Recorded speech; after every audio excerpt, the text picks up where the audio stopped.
Ayan, dito na yun tayo, yung Barangay Lawaan. Ito, papasok na tayo. Pasok na tayo. Kanilang barangay. Barangay po nila.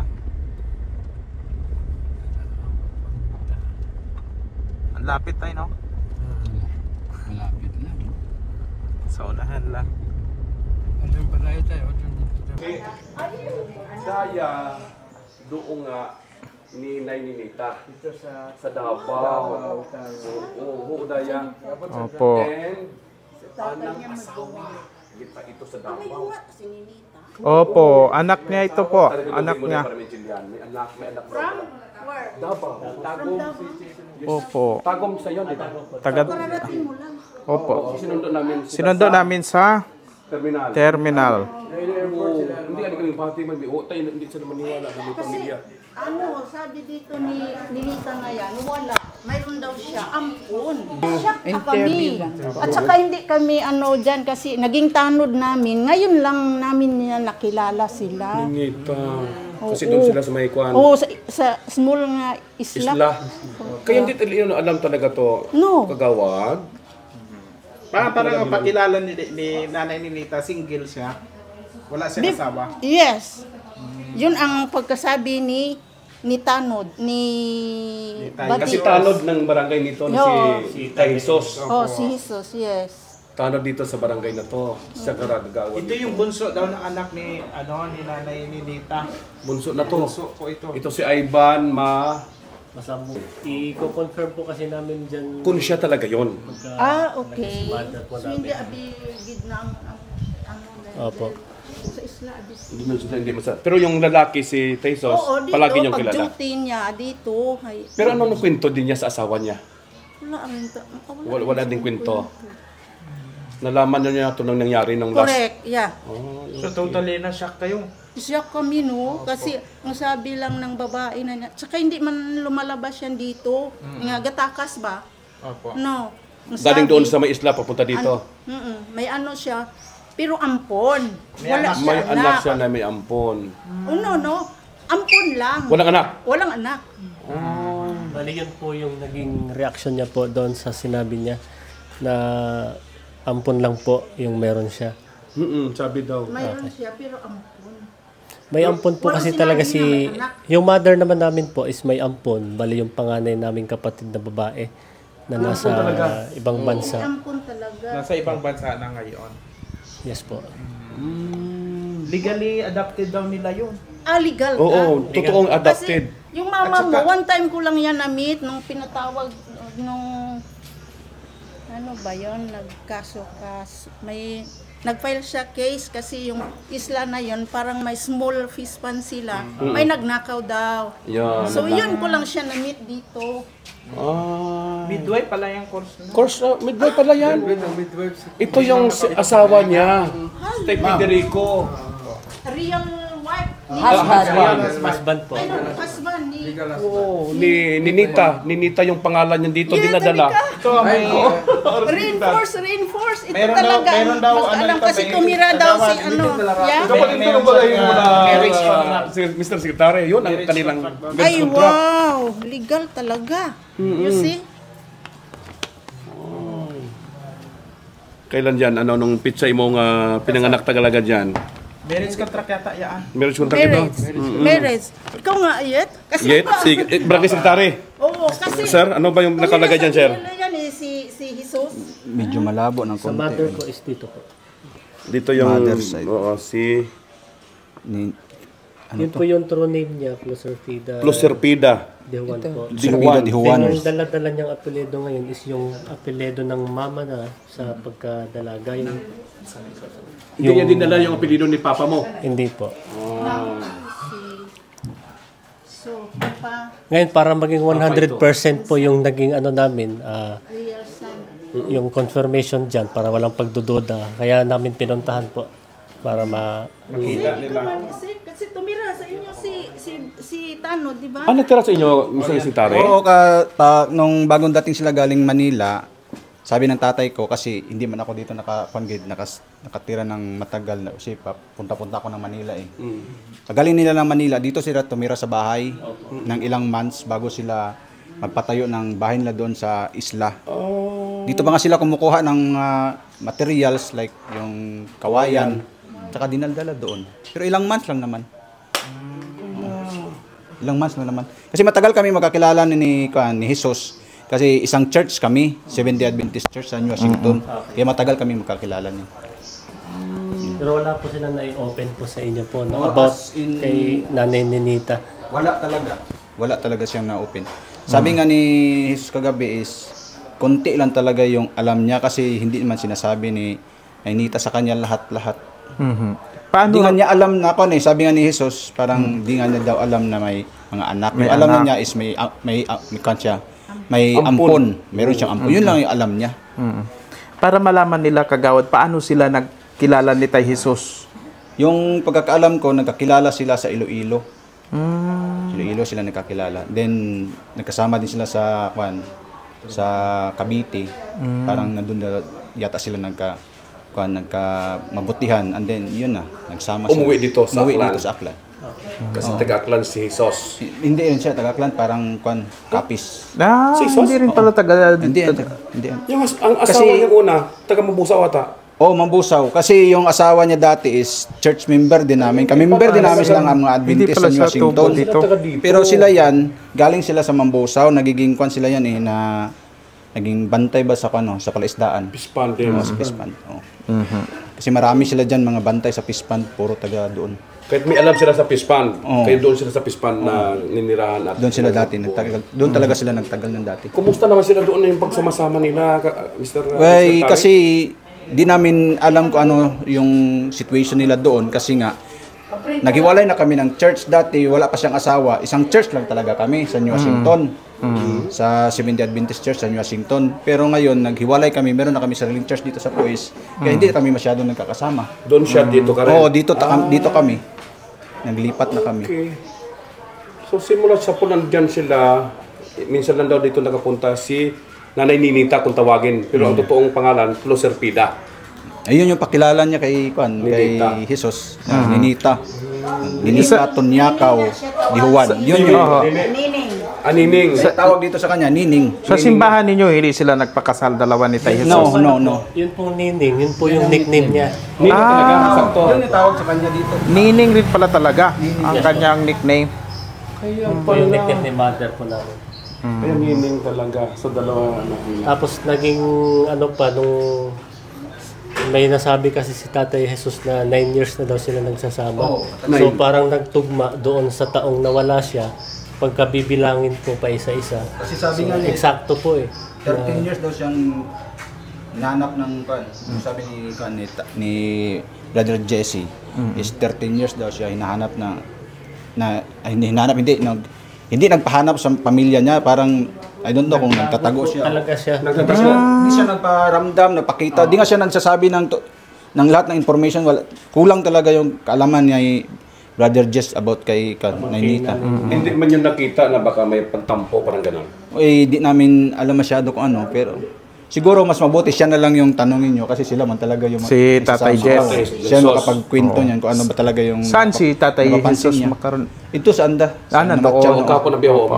Magkaroon kagawad, sir, Mr. Secretary, yung ginubra namon, Tagalogin natin.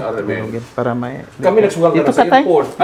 Sa may series. Opo. So magkaroon para maging... Nung nakita namin yung post, nagpasalamat talaga kami kasi nagkaroon kami ng parang idea na, teka, parang kamukha ni mother namin to na matagal na naming hinahanap. Kaya di kami nagdalawang isip na puntahan para ma-sure. Kaya monitor namin mula kahapon hanggang kanina paglipad nila from Davao to Iloilo, Iloilo to Kalibo, sinunod na namin sa service terminal. Malaking pasalamat din namin doon po kay Mayor na isa din siya sa tumulong po doon. Sa Davao. Dito po na siya po Si Juris. Nagpang ilaw. Yes po. At Kabaong. Si Mayor Juris ng Kalibo. Oo, siya. Opo. Nagpadala pa nga Kahit papaano ay Nagbigay pa ng cash. naipagmalasakit man lang po yung Kaya nga, oo. mother namin. Opo. Wala pa. So kagawad, maiba kami ito. Sino pwede naman maging kaibahan natin iya sa barangay? Opo. Para makapunta doon. Para asawa ka doon ang legal husband na may kasado sanda. So kagawad, no, ikaw di duty makaroon kagawad, ano naman nami amon kay ginagan namon yakin niyo. Si kami sekretary ag kay kagawad, iba kami, huwag mo namin Magpapasama ka tayo. Oo, maagto kami. Tira-translate ko dito. Magpapasama po tayo doon sa barangay kanila. na. Opo. Oo. Maintindihan mo rin ng konti, ano? Oo, sige.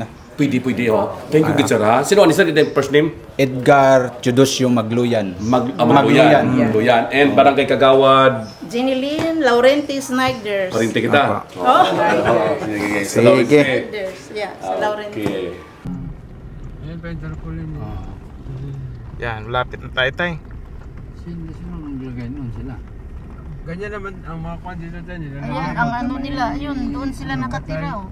Doon sila day tayo. Yan, dito daw sila nakatira. Doon. Hala, oh. Sa isla. Doon po sila sa kabila. Hmm. So, paano tayo tumawid doon? Magbangka. Dito nila nilagay sa, may unit kasi sila dito sa pabahay po. Ayan, dito na yata papasok. Saan? Papasok. Ay, ano? Yan na. Siguro may ano may Yan na, dito na tayo.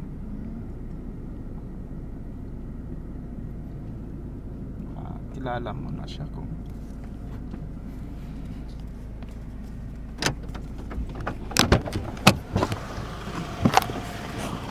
nang yung mic ko nang Anay.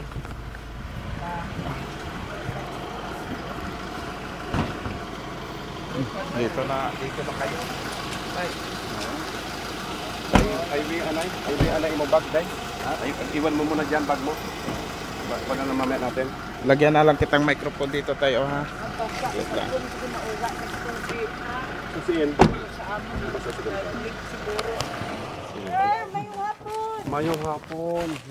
Ako pero kapatid ni Jesus. Ay, Kapatid nito, Jesus. May panawan pa.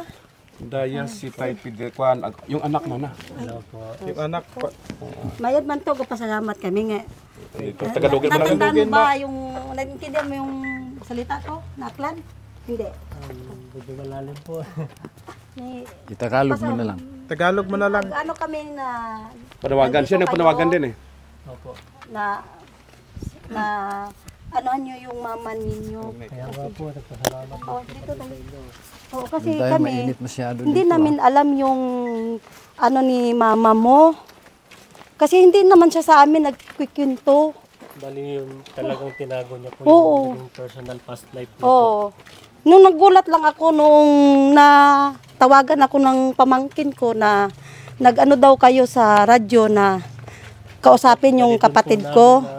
Nag-detect po na Oo. yung post po. Oo. Eh sabi ko, ba't itinago ni tita mo yung nangyari sa kanya at saka may anak pala siya na 4 na bata? Ay, yung sinabi niya lang kasi sa amin, ano, Isa lang. ning adopted lang po. May Yun lang. nabanggit siyang pangalan tungkol po doon. Ay, hindi ko lang na ano kasi doon tayo sa loob. Hindi namin kasi alam Magandang hapon. na hindi ko na ano kasi yung binanggit niya na pangalan pero yung bangko tay pa Sige na, sige. hindi namin alam na ano kasi minsan lang kasi kami magkasama ng kapatid ko dahil nagtatrabaho ako dahil may mga anak din ako nag-aaral. Ngayon, nung nangyari kasi Mabuksan, matanaw lang. sila, So dapat magbuksan yung taga-panirarya. Oo, taga-panirarya. ay dapat yung pulinarya sana dito. Kasi may operasyon daw ito si Kwan. Oo, nagsabi din si ate na may operada Bakit siya. na-opera daw siya? Ano daw, yung parang nakunan yata siya. Tama naman daw. Oo, nakunan siya. Tapos, hindi naman siya nagsabi na mayroon siyang legal na asawa. Yung sabi niya, live-in partner. Bago sila nakilala ni kuya mo? Oo. Kasi yung kuya ko kasi niyan, yung nagtatrabaho doon sa sa Mambusaw, ay yung amo niya, yung palagi bang umaalis na pupunta kung saan saang banwa ba. Ay ngayon, nagkita sila doon sa Iloilo. Sa pamangkin yata ng amo ng kuya ko. Nagyayaya daw siya ng mga bata. Siya ang nag-guide sa school ba ng mga bata ng Oo. ng apo ng amo ng kapatid ko. Ngayon, sabi niya, si ate mo, doon lang kami nagkikita. Pero hindi siya nagkwento na mayroon siyang pamilya. Ang sabi niya sa amin, sulod daw siya na anak ng nanay niya. Pero nagkwento siya ng taga Davao. Hindi po, Cebu. Cebu yung sabi niya. Tapos nagkwento siya, yung tatay niya na tunay, dito daw sa Aklan. Aklan daw. Kasi mga Dihuan na yun Aklanon Dihuan. Ngayon, nag-ano siya na, sabi niya, tinatanong daw siya ng kuya ko kung ano yung, niya ba? Yung nasa background niya doon. Bakit ganyan siya naglayas? Naglayas daw yung kwento? Oo. Kasi ang kwento niya, ito po, yung kalibin partner niya daw, nahuli daw niya na may babae.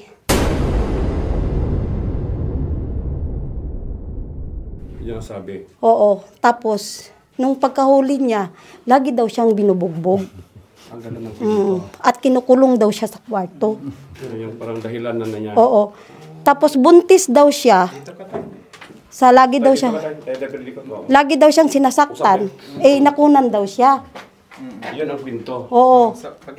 Parang sinasaktan. Oo. Tapos nung una-una niya na sinabi sa amin, hindi siya nagsabi na yung naglayas siya. Yung sabi niya pero meron naming meet kasi ng ate ko, sabi niya, na nakunan ako. Nung lumabas ako sa ospital, nakunan akong binugbog ako ng live-in partner ko. Live-in partner niya. Hindi niya alam, hindi niya sinabi na may asawa talaga siya. Oo, hindi niya po sinabi yan. Tapos sabi niya, ito lang pala yung binugbog. Tapos sabi niya, pagkalabas ko ng ospital, umalis ako. Hindi na ako sa kanila, bumalik. Tapos paano kakako na, sabi ko sa kanya, nung hindi pa alam yan ng kuya ko na nagpinto sa akin, sabi ko, ba't paano ka nang nakaalis sa inyo? Dahil siyempre Cebu yun Paano ka nakasakay ng barko? Paano ka nakasakay ng jeep papuntang pier? Nakatalukbong daw siya. Parang hindi siya kilala. Wala sa kwento galing daw siya ng Davao? Hindi Walang po. Davao na mention? Wala po. Wala talaga. So kaya hindi man si tatay tinutukoy? Baka oo nga. Parang wala naman siyang binabanggit na pangalan. Pero basta sabi niya, live-in partner. Oo. Pero sila daw ay kasado kayo tayo, no? Oo. Yun nga, nung nalaman ko nung kahapon sa pamangkin ko, tawag ng tawag. Kasi panganay yun ng kapatid ko. Tita, sabi niya, narinig namin sa at naka-live sa radyo, sa Facebook. Na nakita na daw yung pamilya ni auntie. Mayroon pala siya tita na 4 na anak at isang adopted. Apat o? Apat. Yung legal. Apat. Tsaka isang adopted. Tapos sabi niya,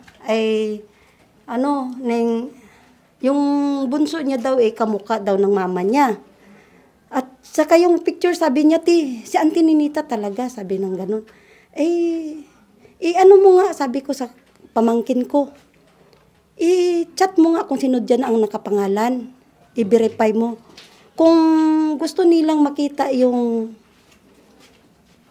kanilang ng pamilya nila, hingi sila ng tulong doon sa kanila kasi ipaliwanag mo na mahirap lang tayo. Kung ganun. Tapos yung hanap buhay ng tatay mo yun. At saka yung sa Bantay Bayan. Kung ganun sa pamangkin ko. Tapos sabihin mo sa kanila na hindi natin alam yung buong detalye. At saka yung pangalan daw ni Auntie Ninita hindi yun si Ninita. Kundi Lucerpida. Lucerpida. Oo. Ay kanino yung pangalan dinala niya? Ayun pala kuno, nagpaliwanag daw yung anak niya na nakachat na yung sa lola niya. Yung nanay ni nanay ni mama niya na pangalan. Kaya sabi ko sabihin mo sa kanila na kung gusto nilang makita yung yumao, hingi sila doon ng tulong na makarating. Para dito kako nila pag-usapan. Oo, at makita nila at usapan nila yung papa nyo para na nandyan akong makarinig. Okay, sige. Alay ka. Iyaro asawa. Tay, kamukha ba talaga ni Mrs. Mia? Oo, siya talaga yun. Ha? Inaasikaso ng kanyang anak. Siya At saka talaga, kung pwede ko matingnan yung kanyang dito na itong Bakit mayroon siya palatandaan? Oo. may yung kanyang kuko dito. Dapat ano tayo biak yan. ng Punerarya. Pulinarya to. At saka yung At saka may opera dito sa suso na operahan may sisyan dito. Pagkatapos Dito lang yung inaano niya Kasi hindi ko nakita kasi hindi matagal kasi. Yung sa cesarean daw. Meron siyang opera dito sa tiyan. siya lang talaga yun. Siya talaga tayo. Ha? ito yung confirmation. Ay malalaman naman yan sa luksong dugoy. Di ba? Para sa Si Ivan. Ban, anong palingin mo? Mama mo yan? Ito po,